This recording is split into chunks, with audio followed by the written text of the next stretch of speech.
Assalamualaikum warahmatullahi wabarakatuh. Perkenalkan, nama saya Desya Dara Safira.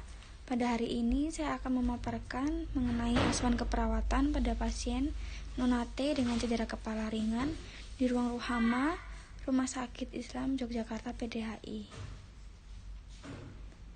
Data umum klien, nomor RM-nya 244086, nama kliennya non-AT, umur 22 tahun, jenis kelaminnya perempuan, alamatnya Kerajaan Wardomartani Ngemplak, pendidikannya SMA, agamanya Islam, di ruang Ruhama dan didiagnosa medis yaitu CKR atau cedera kepala ringan. Alasan masuk RS, pasien datang dari IGD pas kecelakaan lalu lintas, mengeluh nyari dan mual. Keluhan utama saat ini, pasien mengatakan nyari dan mual. Riwayat kesehatan keluarganya hipertensi, penyakit keturunannya hipertensi dan stroke.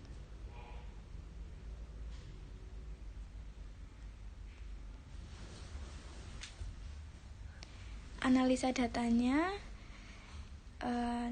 data subjektifnya, pasien mengatakan mengeluh pos KLL, luka lecet di tubuhnya dan di pinggir pelipis kepala terdapat luka jahitan.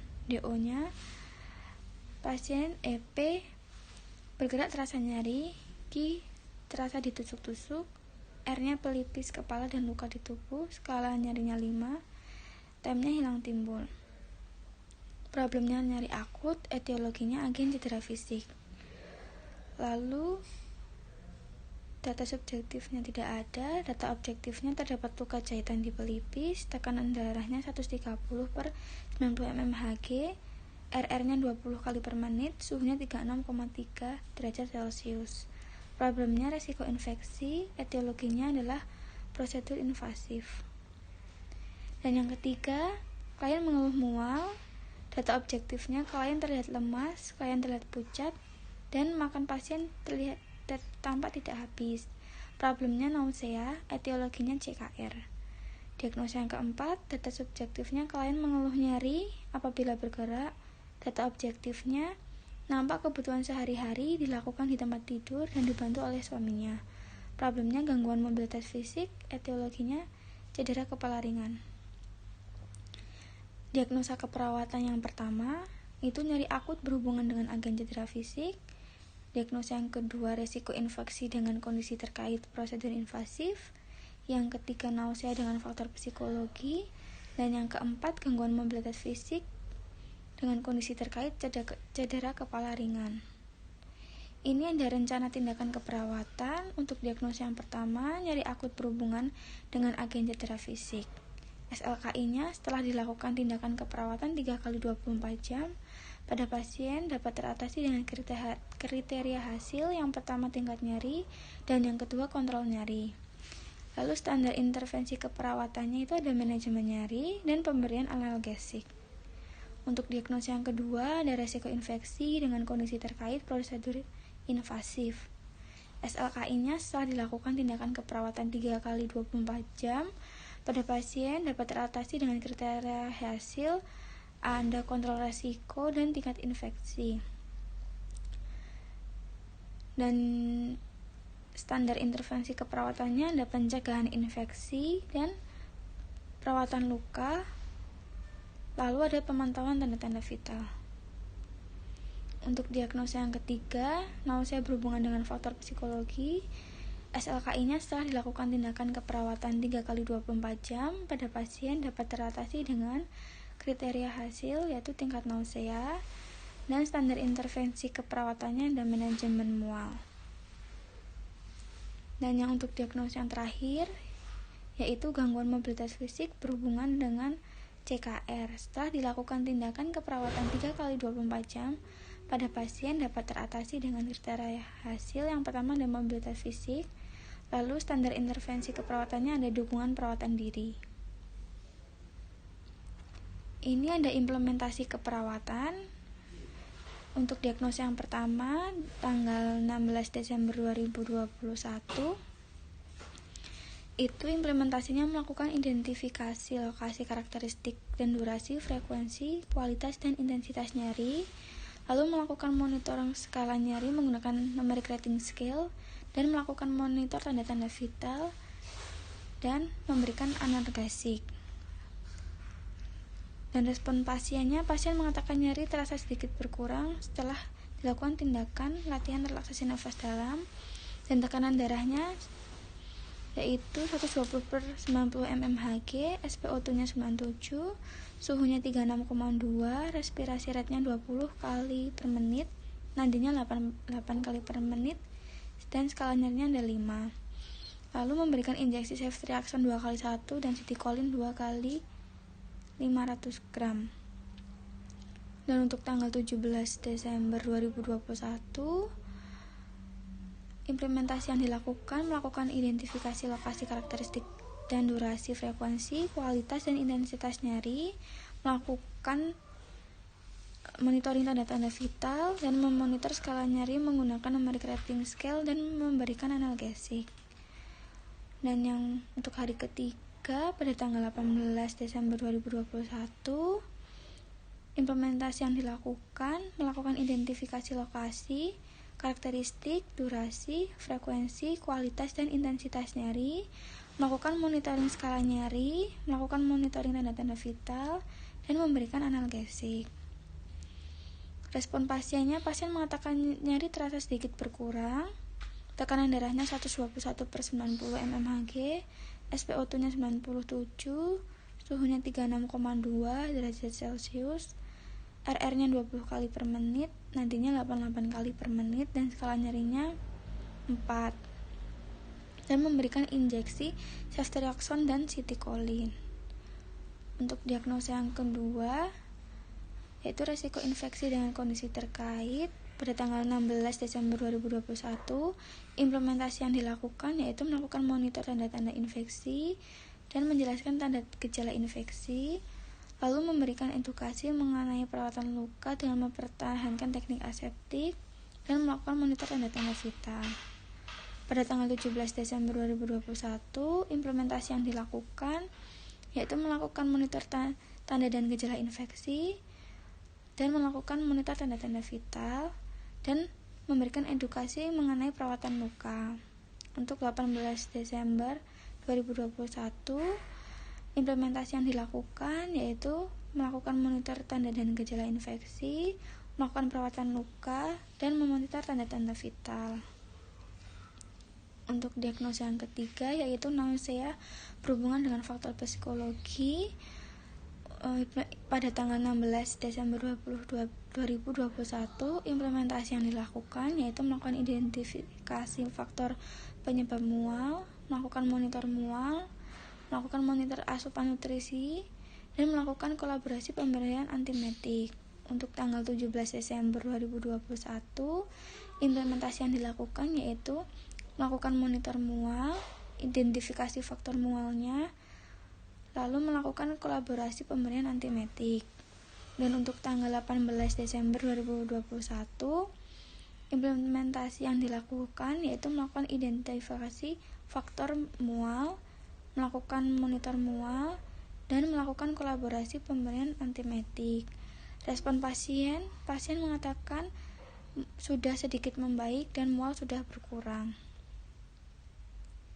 Diagnosa yang keempat yaitu gangguan mobilitas fisik. Pada tanggal 16 Desember 2021, implementasi yang dilakukan yaitu melakukan identifikasi kebiasaan aktivitas perawatan diri, melakukan monitor tingkat kemandirian, dan memberikan informasi melakukan perawatan diri secara konsisten sesuai kemampuan. Untuk tanggal 17 Desember 2021, yaitu melakukan identifikasi kebiasaan aktivitas perawatan diri dan melakukan monitor tingkat kemandirian. Untuk tanggal 18 Desember 2021, implementasi yang dilakukannya melakukan identifikasi kebiasaan perawatan diri dan melakukan monitor tingkat kemandiriannya, dan memberikan informasi melakukan perawatan diri secara konsisten. Respon pasien mengatakan sudah bisa melakukan aktivitas kebutuhan sehari-hari sebagian. Evaluasi keperawatannya untuk diagnosa yang pertama yaitu nyeri akut berhubungan dengan agen cedera fisik. Untuk tanggal 16 Desember 2021, Subjek, pasien mengatakan nyeri pada area luka jahitan dan luka lecet yang berada di tubuhnya. Objeknya, terdapat luka di bagian tubuh dan terdapat luka jahitan di pelipis. Tekanan darahnya 120/80, SpO2-nya 96, nadinya 88, suhunya 36,0 dan skala nyerinya 5. Analisisnya masalah teratasi sebagian.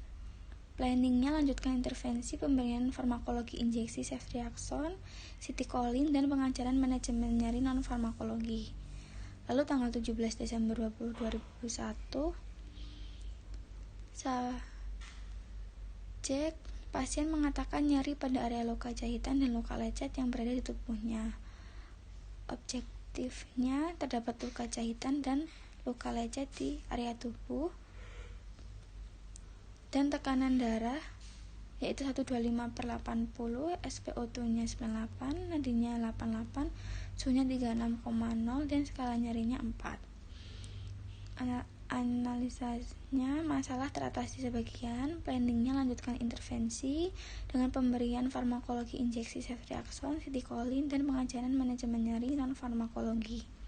Untuk tanggal 18 Desember 2021, subjek, pasien mengatakan nyeri pada area luka jahitan dan luka lecet yang berada di tubuhnya. Objektifnya tekanan darah 121/80, SpO2-nya 96, nadinya 88, suhunya 36,0 dan skala nyerinya 3. Analisisnya masalah teratasi sebagian. Planningnya lanjutkan intervensi pemberian farmakologi dan pengajaran manajemen nyeri non-farmakologi.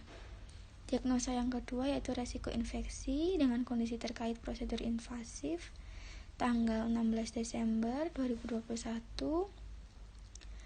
Objektifnya tekanan darahnya 120/80 mmHg, SpO2-nya 99, suhunya 36,0, RR-nya 20, nadinya 88 kali per menit, skala nyerinya 5 dan terdapat luka jahitan di pelipis. Analisanya masalah pasien teratasi sebagian. Planningnya lanjutkan perawatan luka dan kontrol luka. Tanggal 17 Desember 2021. Objektifnya tekanan darahnya 125/80 mmHg, SpO2-nya 99, suhunya 36,0, respirasi rate-nya 20 kali per menit, nadinya 88 kali per menit dan skala nyerinya 4. Lalu terdapat luka jahitan di pelipis. Analisanya masalah pasien teratasi sebagian. Planningnya lanjutkan perawatan luka dan kontrol luka. Untuk 18 Desember 2021, objektifnya tekanan darahnya 121/80 mmHg, SpO2-nya 99, suhunya 36,0, respirasi rate-nya 20 kali per menit, nadinya 88 kali per menit, dan skala nyerinya 3, dan terdapat luka jahitan di pelipis. Analisanya masalah pasien teratasi sebagian. Planningnya lanjutkan perawatan luka dan kontrol luka. Diagnosa yang ketiga yaitu ada nausea berhubungan dengan faktor psikologi. Untuk tanggal 16 Desember 2021, subjek, pasien mengatakan mual dan tidak nafsu makan. Objektifnya pasien tampak lemas. Analisanya masalah pasien belum teratasi. Planningnya lanjutkan intervensi pemberian obat dan farmakologi injeksi ondansetron. Tanggal 17 Desember 2021, subjek, pasien mengatakan mual sedikit berkurang dan nafsu makan mulai meningkat. Objektifnya keadaan umum pasien cukup baik. Analisanya masalah pasien teratasi sebagian. Planningnya lanjutkan intervensi pemberian obat farmakologi injeksi ondansetron. Untuk 18 Desember 2021, subjeknya pasien mengatakan mual sedikit berkurang dan nafsu makan mulai meningkat. Objektifnya keadaan umum pasien cukup baik. Analisanya masalah pasien teratasi sebagian. Planningnya lanjutkan intervensi pemberian obat dan farmakologi injeksi ondansetron. Untuk diagnosa yang keempat yaitu gangguan mobilitas fisik berhubungan dengan cedera kepala ringan.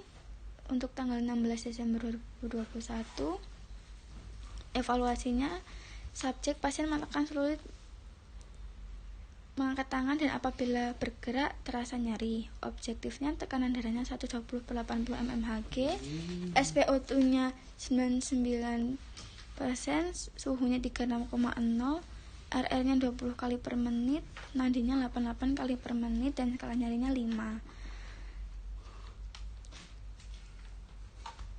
Dan kebutuhan aktivitas daily living-nya tampak dibantu oleh suaminya.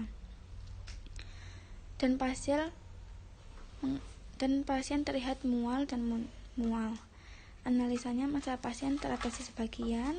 Planningnya lanjutan latihan pemberian ADL 17 Desember 2021. Subjektifnya pasien mengatakan sulit mengangkat tangan, mengatakan apabila bergerak itu terasa nyeri dan mual.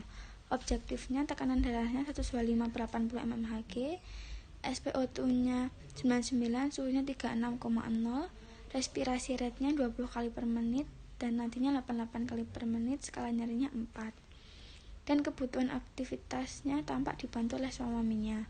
Masalah pasien teratasi sebagian. Planningnya lanjutkan pemberian latihan ADL tanggal 18 Desember 2021. Subjektifnya pasien mengatakan sulit mengangkat tangan.